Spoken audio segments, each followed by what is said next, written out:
Guys, pakakainin natin si pangalan nito, si Ponggay. Kalimutan yung pangalan.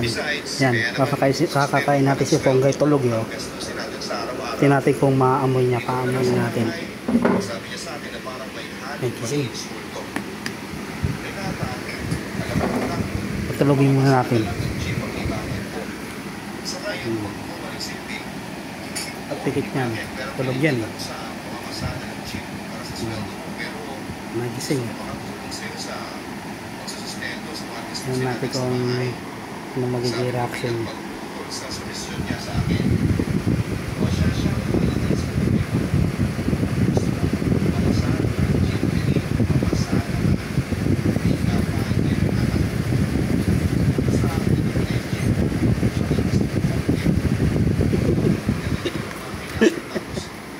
Ayan na, kumain na siya.